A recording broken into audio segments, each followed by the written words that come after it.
Welcome, my friends, to a new edition of More Bad News, brought to you as always by Camel Cigarettes. Take the Camel's Challenge, smoke Camels for 30 days, and see for yourself what this product can do for your life. Well, my friends, it's been another week of very bad news. This week was actually the beginning of the COP27, the United Nations conference on the climate.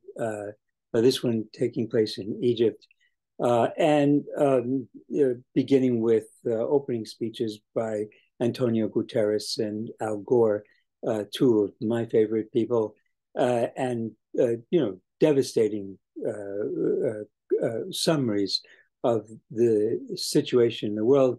Guterres said that we are on the highway to hell and our foot is on the accelerator. And Science Magazine had two particular articles this week, one on the flooding in Pakistan, and that, let me just, a few items from that. 72% of the country was flooded. There was 5 times as much rain in this one monsoon as the average over the last 5 years. The 1.2 million livestock were destroyed. Housing, education, health infrastructure, as well as 2.6 and 3.8 million hectares of croplands were destroyed. It was threatened the food security for Pakistan, but also for the countries that it exports to. Pakistan exports $4.4 billion worth of food in 2021. So, I mean, just the level of catastrophe that we're seeing now in these individual crises. And you could see what's happening is that, these are much larger than anything we have ever experienced before. As I've tried to explain, it's not that the planet is marginally getting warmer. It's that chaos is beginning to take place. And what we're seeing is, for example, you get a rainstorm in which more rain falls than in an entire year, and a place is completely flooded. That's what's happening to our planet. It's becoming very unstable and inhospitable to life. The other article was about the Arctic wildfires, and once again, it's really the same story. The Arctic is warming much faster than the rest of the planet, and as the Arctic is warming, the permafrost. This is areas that had been frozen for thousands of years. It is now defrosting and drying up. It's filled with peat, with flammable materials that have lots of carbon in them, and they're burning. And what you have these massive peat fires, and the same thing that's happening where you're having 5 times as much rain as the average over the last 30 years in Pakistan. You're having 5 times as much fire as you had over the last 5 years. Everything is increasing at an exponential rate. So we've had some elections, and here in Michigan, people of a liberal persuasion are quite happy because the Republicans have taken a devastating defeat, and the state is now entirely in the hands of the Democrats. Both houses of the legislature and the governor's mansion is now controlled by the Democrats. But on the larger issue is really, to what extent does any choice make a difference for our rather immediate futures? And this is what I want to talk today a little bit about: the French and Indian War, the 7 Years' War, 1756 to 1763. It was the beginning of the American Revolution. But from a global scale, it was the American Revolution was not the focus of it. This was a global conflict between imperial powers, the two great imperial powers. France was the largest, most powerful country in Europe, with a population much larger than England. England was a commercial nation, and so what you have, if you take a look at the differences between the colonies, for example, the English colonies were not established by the crown. They were not royal colonies. They were not colonies governed from England. They were, by and large, commercial enterprises. And one of the things about this 7 Years' War and this conflict that emerges, what we're seeing is this is the First World War. It's a war fought between England and France, but it's fought in Europe with the armies of Frederick the Great against most of the other European powers.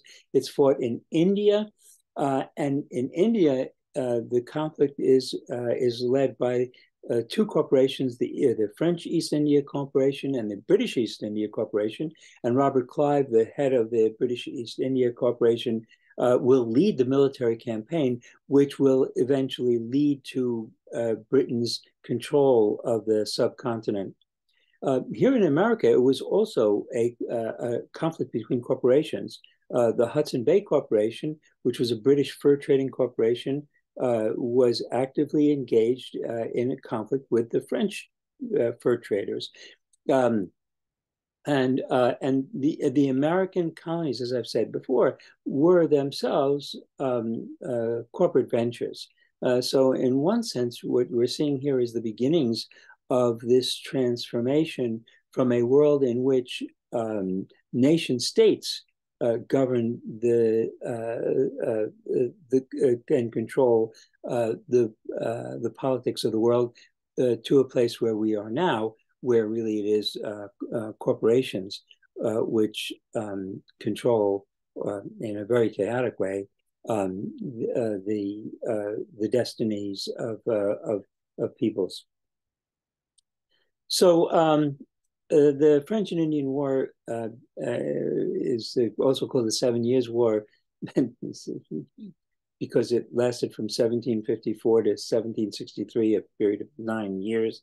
But actually, whether it was 7 years or 9 years or 23 years, this was a conflict that really went back to a number of previous wars that were fought between England and France leading up to the 7 Years' War, which in many textbooks is referred to as the climactic 7 Years' War, because it is the war that brings to an end this conflict and is decisively England emerges decisively as the global world leader.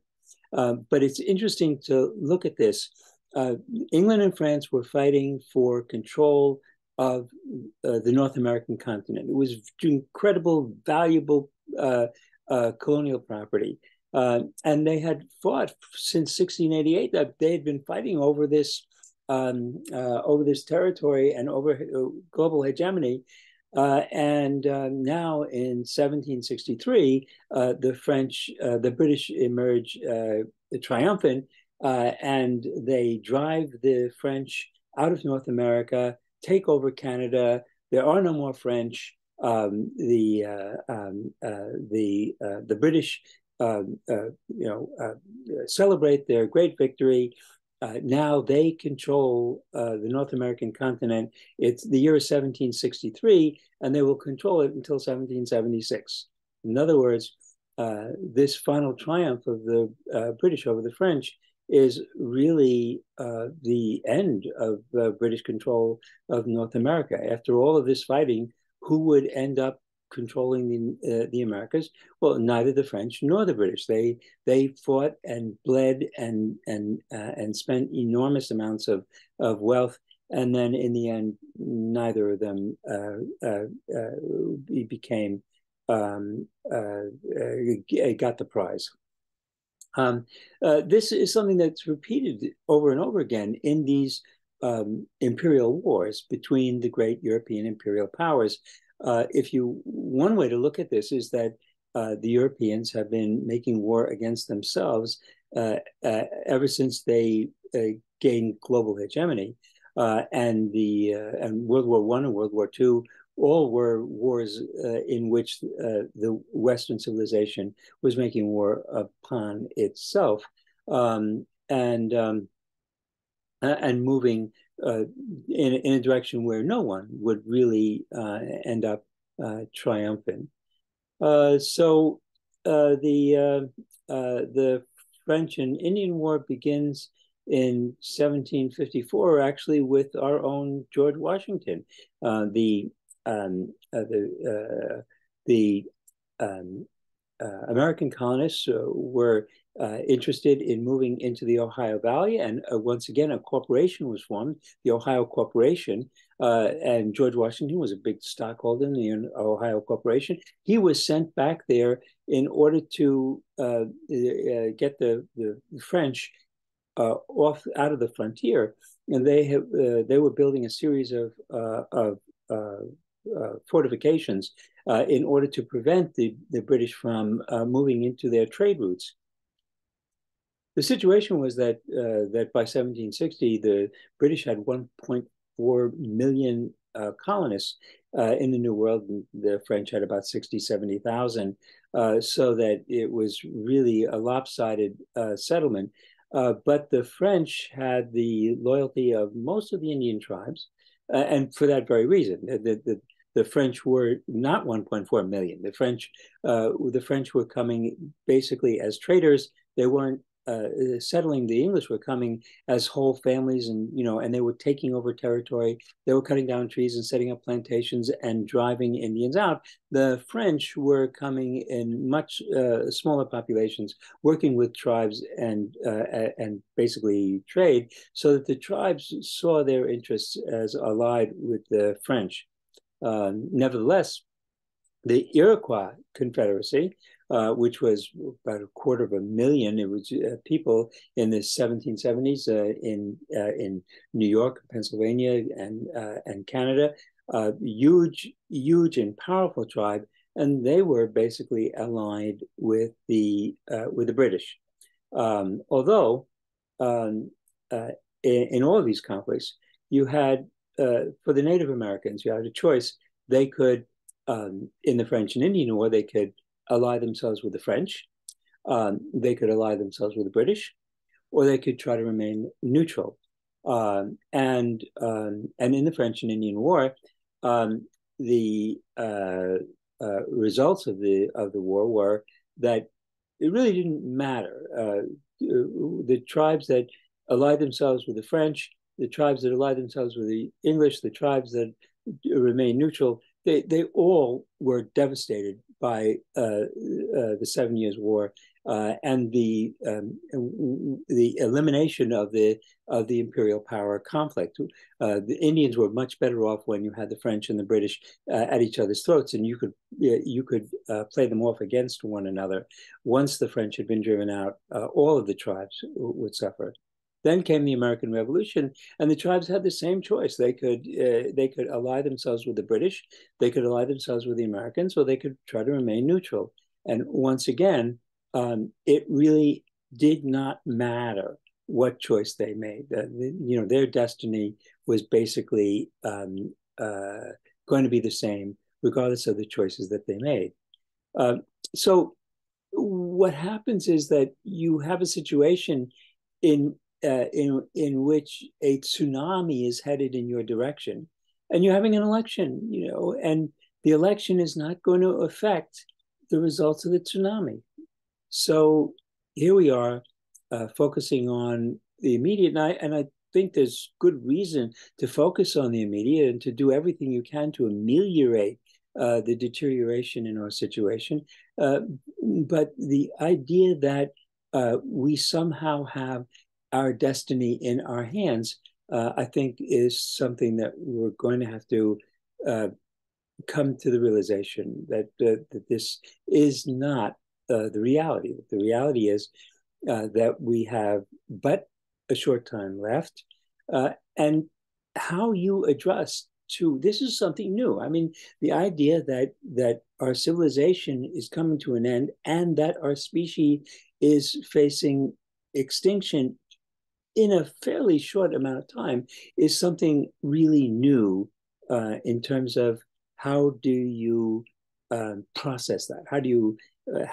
What is that? How do you translate that into your everyday concerns and into your moral perspective, and how do you behave now?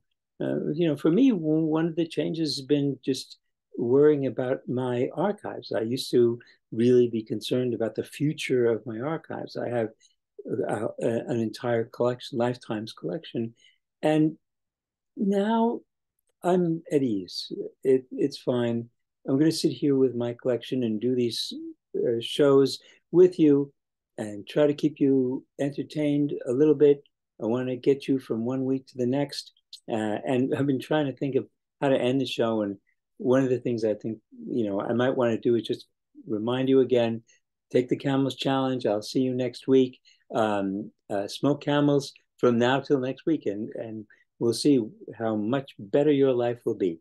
So with that, I'll leave it. The 7 Years' War, we're going to pick up with the impact, the results of the 7-Year War, the proclamation line of 1763, and the beginnings of the move towards the American Revolution. Remember, 1763 is the triumph of England against France. 1776 is the beginning of the American Revolution, which means that from 1763 to 1776, things are really falling apart. But at the beginning, all there is just celebration of the great victory. And the celebration of the great victory was really the turning point that was leading us towards this tremendous revolution, which is next on our agenda. See you next week. Have a good week. Talk to you later. Bye-bye.